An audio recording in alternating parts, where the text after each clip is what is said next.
Coming up on this week's episode of What's Up Weekly, we take a look at how IU is celebrating the Lunar New Year. And a look at last week's snow day. What's Up Weekly starts now. Hello and welcome to What's Up Weekly. I'm Anna Black. And I'm Carly Rasmussen. Communities around the world are celebrating the Lunar New Year, and a number of people here in Bloomington are too. What's Up Weekly reporter Shelby Brown fills us in on the Lunar New Year basics and some popular traditions. The Lunar New Year is upon us, and the community here in Bloomington could not be more excited. This holiday lasts for 15 days and is a celebration where people all around the world gather together in honor of the New Year. There is a number of ways that people enjoy celebrating this holiday. When I was growing up, we waited for Seollal because on Seollal, our parents bought new hanbok, which is Korean traditional dress for us. And we wore hanbok and went around our relatives' house and bowed for them. Every culture has a special tradition that is unique to them. Each Lunar New Year, there is a Chinese zodiac that represents what the year will bring. This year is the year of the rabbit, but for Vietnamese, it is the year of the cat. When I was young, the most important thing I had to do is I had to stay up very late after midnight to make sure my parents can live long, they have longevity. Another important part of celebrating the Lunar New Year revolves around family. It's one of the few times during the year where everyone in the family can truly get together. The year really gives that opportunity. This year at Bloomington, each program is celebrating together for the first time. In the past, this holiday was celebrated separately, but this year, there was a joint celebration. The hope is that more people will be able to enjoy this holiday and know all of the fun traditions that come with it. For What's Up Weekly, I'm Shelby Brown.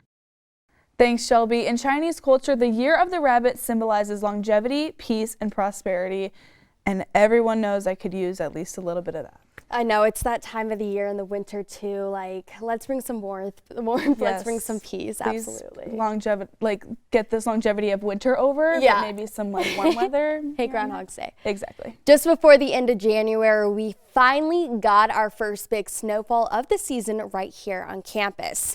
We had about 3 inches of snowfall, which led to some classes getting canceled, but a few students did trek through the winter weather for class. Many students spent their day either getting the snow off their car like me or enjoying their time with snowball fights. I also spotted some funny snowmen on campus that are, of course, now melting. Carly, how did you spend your snow day? Well, I had some Zoom classes, so I slept in, did them in my pajamas, which is always a plus, Absolutely. and ate soup. That's how you do it. I know. I don't think I stepped outside of the house all day. Well, how could you? It's a snow day. And while Indiana temperatures and some college students' bake accounts both continue to go down this winter, the IMU has an activity that is right up your alley. The IMU Bowling and Billiards is hosting Hoosier Happy Hour from now until the end of the semester. The event includes $2 bowling games along with $2 shoes Monday through Friday from 6 to 7 p.m. Along with this deal, students are offered half-price ping pong and billiards. This is a way for students to have fun outside of classes while not having to worry too much about spending money. I like to think of it as a way to get students in the doors while also being accessible and thinking about the ways that students are likely broke, and we just like to gather students in a fun way, honestly. Whether you're a family member or a friend visiting campus, Bowling and Billiards welcomes anyone to the Open event. That was very punny. Thank you. Still ahead on What's Up Weekly, Cali Lichter is enjoying some time out in Los Angeles, spotting some of our favorite celebs. And we get you caught up on this week's trending topics. Stay with us.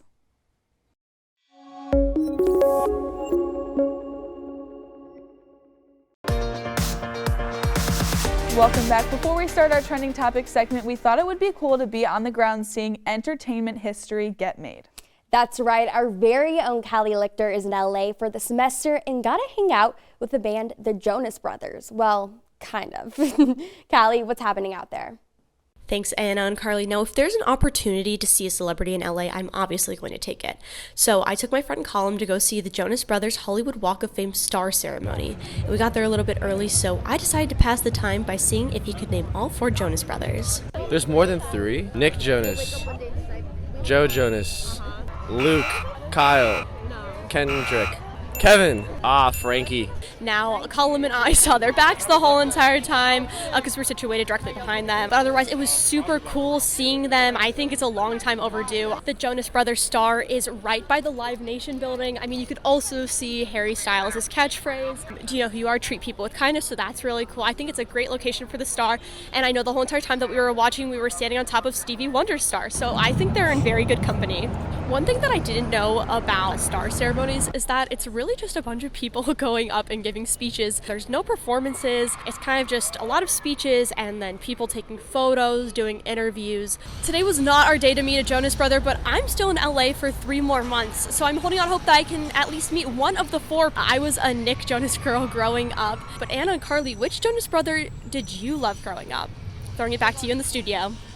Thanks, Callie. My favorite Joe Bro is definitely Frankie Jonas. However, Ann and I definitely just did debate for about 30 seconds on what his name is. I mean, he's not part of the core Jonas Brothers, so we're fine. If he's not in Camp Rock, I'm not rocking with him. So that was good.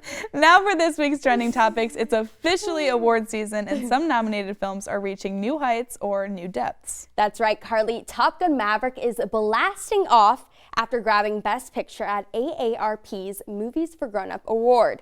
The Tom Cruise sequel flew past other nominees, including Everything Everywhere All at Once, Elvis, and others. We'll see if Maverick can touch down another Best Picture win at the Oscars next month. Swooping down to sea level, the Avatar sequel is making a splash at the box office.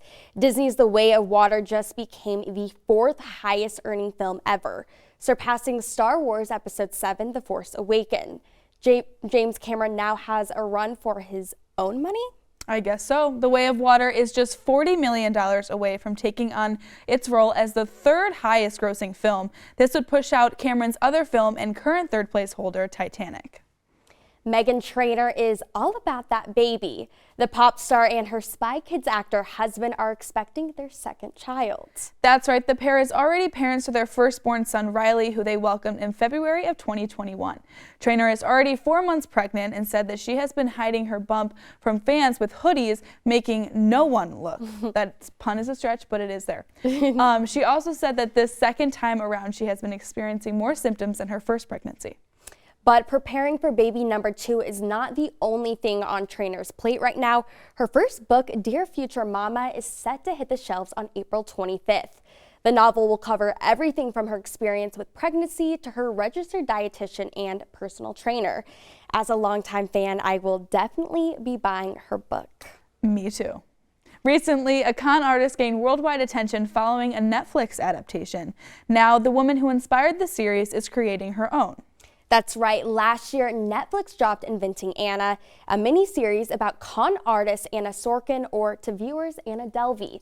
It followed her impersonation as a rich German heiress played by actress Julia Garner. For 4 years, Anna took on the last name Delvey to steal nearly $300,000 from popular socialites, banks, and others. With this money, she invented an extravagant lifestyle until being arrested in 2017. The 32-year-old is now out of prison and on house arrest, but that's not stopping her from creating her own reality TV show. People magazine says Anna's show will be coined Delvey's Dinner Club and will bring famous guests right into her NYC apartment to dine and dish. That's right. A release says the show will focus on Anna's involvement with the law and her future hopes and goals. Now, I personally didn't know much about this story until we started talking about it for the show, but I'm definitely excited to see how things continue. I know. I don't think there's ever been a reality TV show where someone's on house arrest. No, but hey, first time for everything. Yeah. Well, that's what's up this week. Tune in next week for more local and entertainment news. Be sure to follow us on social media. Follow us on Instagram and Twitter at iOS TV News. For What's Up Weekly, I'm Anna Black. And I'm Carly Rasmussen. Thanks for watching, and we'll see you next week.